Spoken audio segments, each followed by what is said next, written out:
Good morning, class.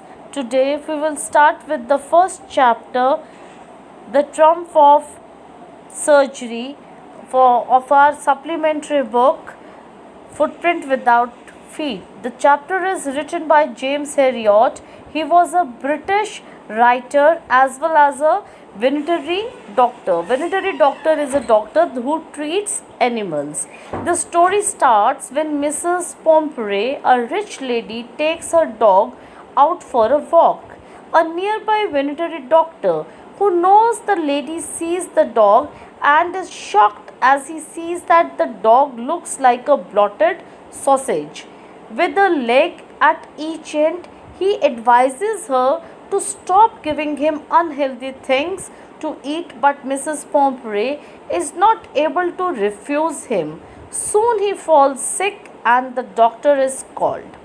Here it is the mistress, or I may say the owner of the chapter, or the dog, the owner of the dog in the chapter. She is too much concerned for her pet dog called as Tricky.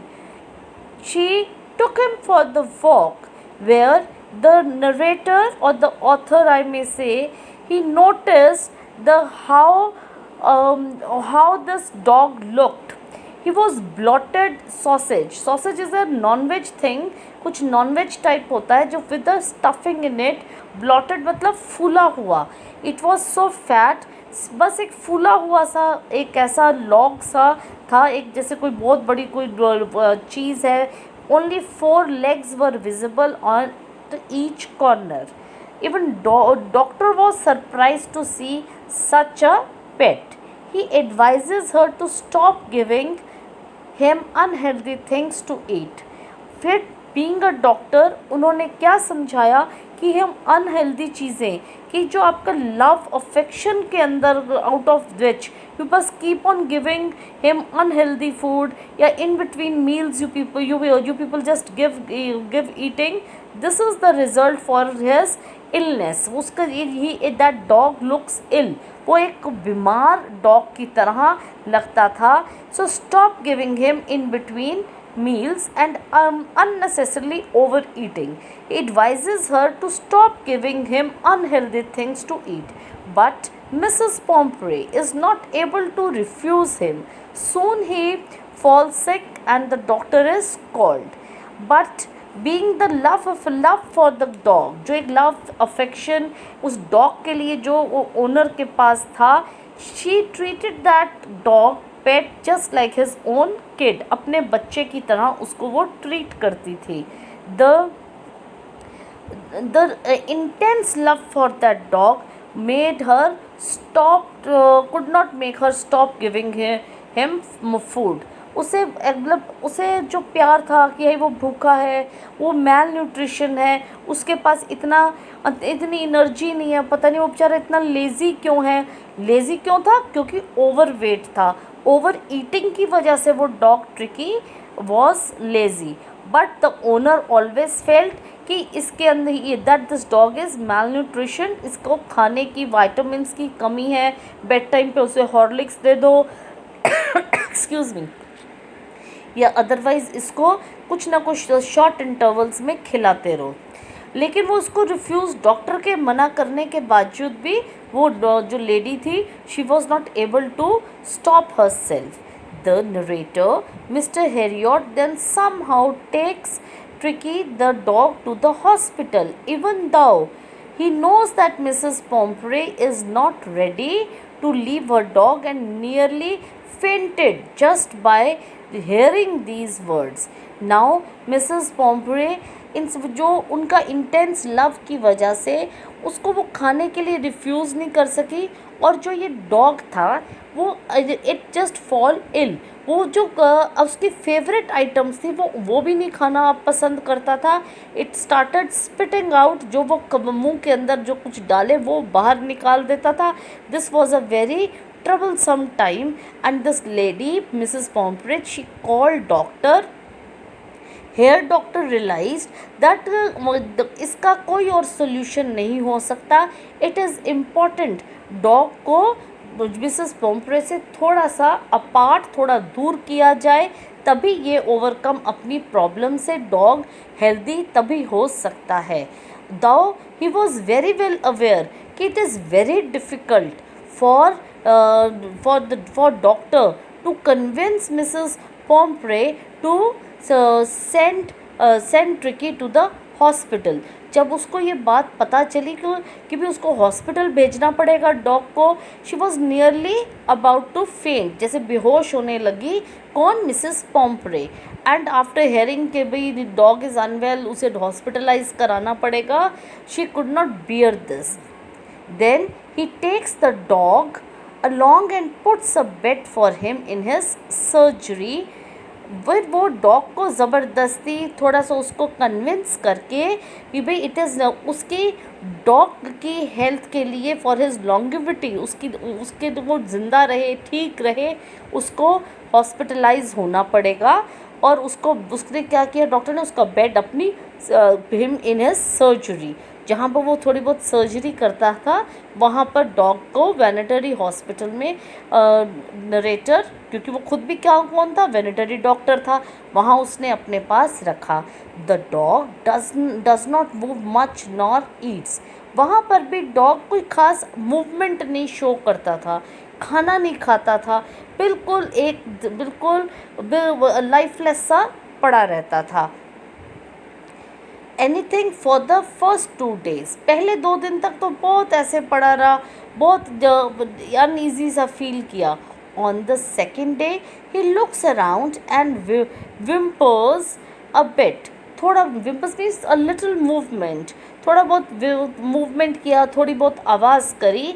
He wanted to go out on the third day जो वो dog था वो खुद ही इच्छा करी उसने कि उसको बाहर लेके जाया जाए। And started playing with the bigger dogs, और डॉग्स के साथ, बड़े बड़े डॉग्स के साथ उसने खेलना शुरू कर दिया। When he was taken out he also licked the bowls of other dogs clean on the third day. फिर उसने औरों और डॉग्स के साथ इंटरैक्ट करना शुरू किया, बाहर जाके सबके साथ वो मिलजोल उसने स्टार्ट किया। Then his condition started improving very fast. जब उसको एक डिज़ायर अंदर से हुई, इच्छा हुई कि हाँ मेरे को भूख लगी है, मेरे को उठना है, मेरे को अपने लिए कुछ खाना है, मेरे को बाहर मूवमेंट बॉडी की चाहिए, I should go out, I should interact, I should move and all, तब जाके उसने थोड़ा बेटर फील करना स्टार्ट किया। He started fighting for his meals with other dogs. Now the tendency जो नेचर गॉड ने बनाई है, अब उसकी वो चीज़ उसके अंदर पोर्ट्रे होनी स्टार्ट हो गई। He started fighting with other dogs for the food and all. Before, what was that? Before any requirement, इच्छा से पहले ही मिसेस पॉम्फ्रे क्या करती थी, उस डॉग को खाना प्रोवाइड कर देती थी। वो एक ही जगह लेज़ी बैठा रहता था एंड उसको हमेशा पैम्पर करते रहना, समथिंग और the other, in between meals भी उसको कुछ ना कुछ ऐसा देते रहना। At the time of bed time also वो ओवर ईटिंग से ओवर वेट हो गया था। As a result what happened, वो लेज़ी हो गया और वो से एंड ही फॉल सिक, वो बीमार पड़ गया। Then when this news reached Mrs. Pomfrey, she started sending him eggs as she thought that Tricky was recovering from an illness and needed energy foods। जब ये न्यूज़ पहुंचाई उस Mrs Pomfrey के पास that dog has started recovering, अब वो ठीक हो रहा है, बाहर जाता है और एक एंथुजियाज़म है, उसमें डिज़ायर है अपने फूड के लिए, वो डिमांडिंग हो गया है। तो उस समय पे शी फेल्ट दैट भाई अब तो उसके अपनी इलनेस से, अपनी बीमारी से ओवरकम कर गया है, तो उसको he needs energy. Now that dog tricky, it needs more energy, तो she started sending him eggs, उसको वो एग्स भेजने लगी कि एनर्जी फूड भेजें तो उससे वो जल्दी रिकवर करेगा। Mister Harriet and his partners started eating those eggs from morning breakfast. Then for improving Tricky's blood Mrs. Pomfrey started sending him in bottles of wine which was again consumed by Mr. Heriot. अब क्या करती, तो उन्होंने पहले eggs भेजने start कर दिए. अब जो team of doctors was there, they were well aware कि डॉग को देंगे तो वो जो इम्प्रूव करेगा वो और उससे उसकी हेल्थ डिटोरेट हो जाएगी. दे स्टार्टेड कंज्यूमिंग देमसेल्व्स, कि खुद ही उन्होंने, उनकी पूरी टीम ने खाना कर दिया. अगर उन्होंने रिफ्यूज़ किया होता मिसेस पॉम्फ्रे को, she would have not tolerated this and she would have got just out of her emotions that something is wrong with that's dog, उसके डॉग के साथ कुछ कोई गलत कर रहा है, तो she would have never beard this thing, इस चीज़ को वो बियर ही ना करती. ही यूज टू, और फिर उसके बाद उसने कहा ब्लड उसका थोड़ा और अच्छा हो तो गुड ब्रांड ऑफ वाइन, वो भी उसको सब भेजने लग गई डॉक्टर को to give to dog.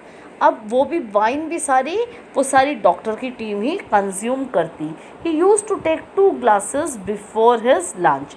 Then when she started sending in bottles of brandy for Tricky, that was the time when Mr. Heriot thought that he would really like to keep Tricky as a permanent. It is a joke in it कि कैसे, कि अगर वो पहले eggs भेजे Mrs पॉम्फ्रे ने, फिर उन्होंने क्या भेजना स्टार्ट किया, वाइन. लेटर उन्होंने ब्रांडी बॉटल्स में भेजने लगी. तो शी फेल्ट दैट इतनी बढ़िया है ये लेडी, ऐसा करते हैं कि इसको डॉग को परमानेंटली अपने पास रख लेते हैं, that they will also get a good things to enjoy their life. Tricky as a permanent guest in the surgery. Mr. Heriot used to be really happy someday by having 2 extra eggs every morning, then having few glasses of wine in the afternoon and closing the day by having brandy at night. बहुत बढ़िया से सुबह eggs extra खाने, lunch में दे. He use to have wine and at the end of the day and at night means वो क्या brandy भी इंजॉय करते. But then he took a wise decision and called up Mrs. Pomfrey. As she was really worried and on this side Tricky was ready to be taken back home. Now क्या एक बहुत ही wise decision मतलब बहुत समझदारी की उन्होंने एक decision लिया. मिसेस पॉम्फ्रे को ही कॉल्ड, उनको बुलाया, और as now Tricky was the dog, the pet with whom Mrs. Pomfrey, उनको बुला के वो भी even it was also now fit, वो भी वापस घर जाना चाहता था. ट्रिकी वॉज रियली हैप्पी, मतलब नाउ पहले जितना लेज़ी हो गया था उन्होंने क्या किया, Tricky was ready to be back taken home. Tricky was really happy to see his mistress and jumped into the car. Mrs. Pomfrey said Mrs. Pomfrey said that she won't be able to ever thank him for what he had done, and also that his surgery had been successful as Tricky was now cured. Here it is that Mrs. Pomfrey was so much happy कि उनका dog ठीक हो गया है, कौन सी surgery की है उन्होंने कि वो क्योर हो गया है.